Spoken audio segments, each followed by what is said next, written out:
Welcome to Bible class. We're having Bible class on the archery field today. Can you see it behind me? And there's 3 arrows. Why 3? We're going to talk about it today, but first, I have a puzzle for you to solve. Have you ever seen one of these puzzles before? It's called a rebus. And you look at the picture and use the sound from the picture, combine it to make a word. What does this look like? So we've got what is that first object on the left? So it's a saw. And then what is the thing on the right? The letter L. So if you put saw plus L, what do you think it is? It's the name of a person. Saul. Yeah, good job. Yeah, it's Saul. So this is kind of a fun puzzle, but we're actually going to talk about King Saul today and about David and Jonathan too. So it is Saul. Now we have some new friends with us today. Diesel and Petra are our new friends hanging out with us today. We've got to teach them our continent songs. Sky, are you ready to help me sing this? Okay, so the continent song helps us remember all the 7 continents in the world and where we are. So here's how it goes. Sky, sing it with me, and then Diesel and Petra, you guys join in. Okay, it starts. Tell me the continents, tell me the continents, tell me if you can. North America, South America, Europe, Asia, Africa. Don't forget Australia. Don't forget Antarctica. Tell me the continents, tell me the continents, tell me if you can. Kind of a catchy song, isn't it? Okay, so what continent do we live on? Anybody? You can unmute yourself. Tell me what continent. North America. North America. Yes, you all know we live on the continent of North America, and a lot of our Bible stories happen on a different continent. So we've got to travel there. So I've got my Google Earth globe, and we're going to go across the Atlantic Ocean, across the continent of Africa, and we're zooming in the very tippy tiny corner of the continent of Asia. We're going to Israel. And you can see the West Bank there, as well as Israel. And that's where our story takes place with King Saul, David, and Jonathan. So today's story starts with someone very special. So trivia, what shepherd boy became king of Israel? Have you heard this one before? I forgot. David. Yes, thank you. It was David. That's right. I might have given it away earlier. Yes, David was the shepherd boy who became king later on. But today's story happens before David even became king. It happened right after he had killed Goliath. But something very interesting happened. He made a friend. He became friends with King Saul's son, Jonathan. And their story helps teach us about friendship. And so friendship, when we think about the friends that we have, what makes us a good friend is that we say kind words to our friends and that we also take action to help our friends when they need help. So friendship is words plus action. Okay, so close your eyes and I want you to imagine, what if your dad was super mad with your best friend? Has that ever happened before? This happened to Jonathan. King Saul's son Jonathan was best friends with David, but it made his dad really, really angry, so angry he didn't want David around. How would you feel if that was your dad and he didn't like your best friend? That would be awful. And that's our story today. So I'm showing you a pile of rocks because King Saul was so angry with David and didn't want him around. David had to go hide behind a pile of rocks. And so David and Jonathan, because they were best friends, they wanted to stay best friends. But King Saul was making it really complicated because he didn't like David. And King David thought that David thought that King Saul was going to attack him. But Jonathan didn't think that was true. How could his dad hurt his best friend? So they hatched a plan to test it out and see if King Saul was really going to attack Jonathan's friend David. And so the plan involved David missing dinner. You can go read about this in 1 Samuel chapter 20. So David skipped dinner, a very important dinner, and King Saul got very angry. And then Jonathan knew his dad might actually attack his best friend David. And so their plan was this.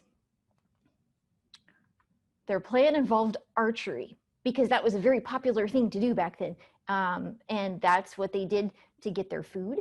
They hunted food with bows and arrows, and that's how they fought wars, with bows and arrows. So Jonathan was really good using his bow and arrow. And so part of their plan was that Jonathan was going to go target practice. So he was going to go out in the field with a little boy to go catch the arrows. Not catch the arrows, go retrieve the arrows. And so the verse says, everybody read this verse with me. I'll shoot 3 arrows to one side of the stone. I'll pretend I'm practicing my shooting. So their plan was super sneaky because it just looked like Jonathan was going to go target practice. But David was secretly hiding behind those rocks over there, and he could hear what was happening. So let's learn more about bows and arrows, and then we'll finish our story. So in David and Jonathan's time, during this time, it was what historians call the late Bronze Age and the early Iron Age. And it has to do with the metals that they were using in their bows and arrows and their spears and their swords. And at this point in time, the Israelites didn't have a lot of weapons made out of iron, if any, because the Philistines, those were the bad guys in the other parts of the story, they had all the blacksmiths. So they were the only ones who could do iron. So David and Jonathan would have used bronze. And you can see this picture right here is actually from a living history museum in Sweden from around the same time period. Their bow is made out of wood, and the arrow has a bronze tip on the end. So this is what target practice might have looked like for Jonathan too. Here's what those arrowheads look like. I'm sure you guys have seen an arrowhead before. This is what a bronze arrowhead looks like. And if you look close, there's some green patina on there. It's aged a little bit. These are from the same time period as David and Jonathan's story. And these would have been the arrow tips on those arrows when they shot it with their bow. So that's kind of cool. They're only 2¼ inches long. I mean, they're not that big. They're quite small. Arrow tip. So they hatched a plan, and they had a secret code with this plan. And the code involved 3 arrows. And so Jonathan said, okay, listen, here's what we'll do. I will shoot 3 arrows out, and the little boy who's with me, who will run and go retrieve the arrows, right? Because that's a hard job if you've ever done target practice before. Then you shoot the arrows, and then you have to go run and get them, and then you come all the way back. Well, anyway, he had a little boy doing that, and he told David that he would say key words, like a secret code. And he said, okay, if the arrows are on this side of me, I'll tell the boy, oh, the arrows are on this side of you. Okay, it's okay, meaning it's okay for David to come back. It's safe.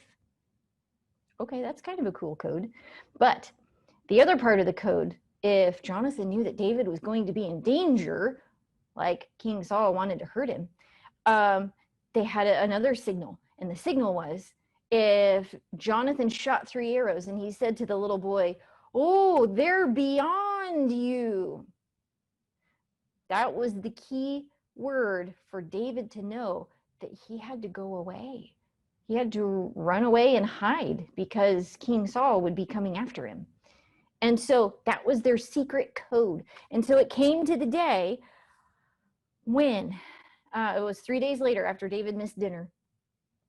And King Saul turned out to be very, very angry. And he did, in fact, want to hurt Jonathan's best friend, David.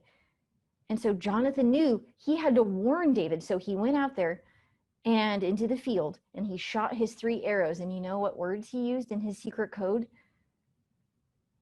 If he was in danger, what was that code? Unmute yourselves. Tell me, what was he supposed to say? The arrows are Beyond you. beyond you. Oh, how sad for our friend David. Oh, so what this story tells us, Jonathan promised that he would warn David. So he used his words to say, yes, I will warn you if I know that my dad's going to want to hurt you. And he followed it up with actions too, right? Because Jonathan warned David with those 3 arrows. So friendship is words plus actions. Jonathan was a good friend to David. But because he said the arrows went beyond you, that means David was not safe and he had to go away.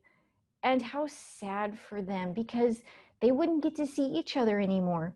And I'm pretty sure this was the last time they got to see each other before Jonathan was killed in a battle later. Oh, this is so sad. And they both cried because they knew they wouldn't get to see each other. How sad for their friendship that they couldn't spend time together anymore. That was a real bummer, and it was very, very sad. But Jonathan was a good friend to David. And also, David, especially later on, was a great friend to Jonathan. And that's the next part of our story. So before David left, Jonathan asked David to make a promise. He said, well, everybody read this together. It says, and promise to never stop being kind to my family. Jonathan knew that David would be the next king. Jonathan wouldn't get to be king, even though he was King Saul's son, right? Usually the king's son gets to be the next king. But God had anointed David to be the next king. And Jonathan knew David would be the next king and not him. And so he wanted to be sure that David would take care of his family when David became king later on. So let's see if he did. This man who's on the floor, this is people reenacting the scene, but you can see a man dressed as a king. That would be King David later in his life.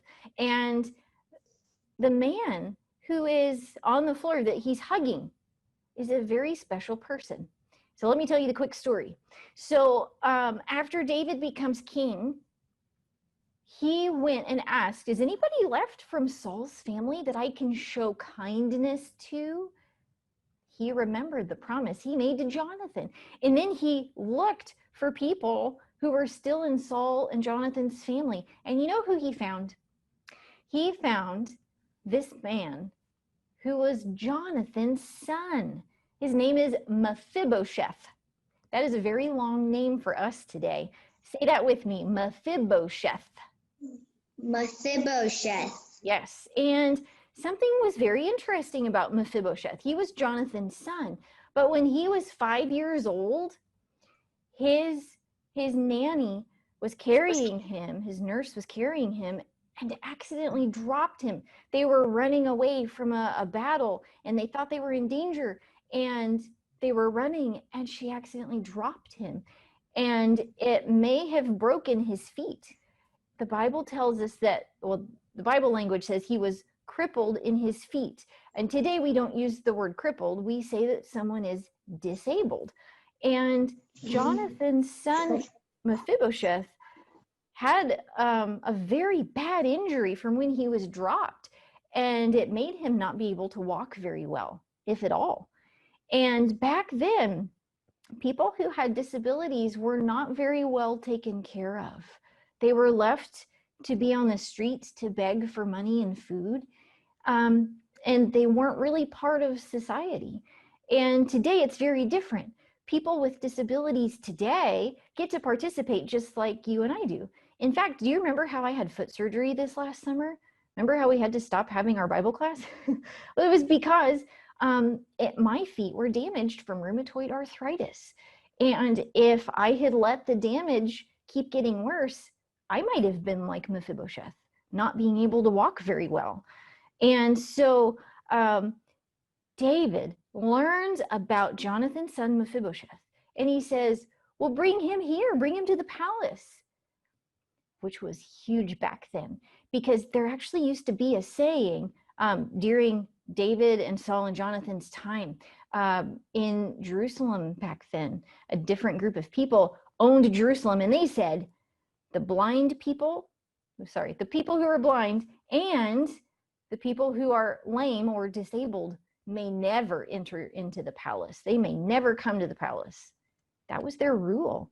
But when David became king, he invited Mephibosheth in to live in the palace and to have dinner with him every night.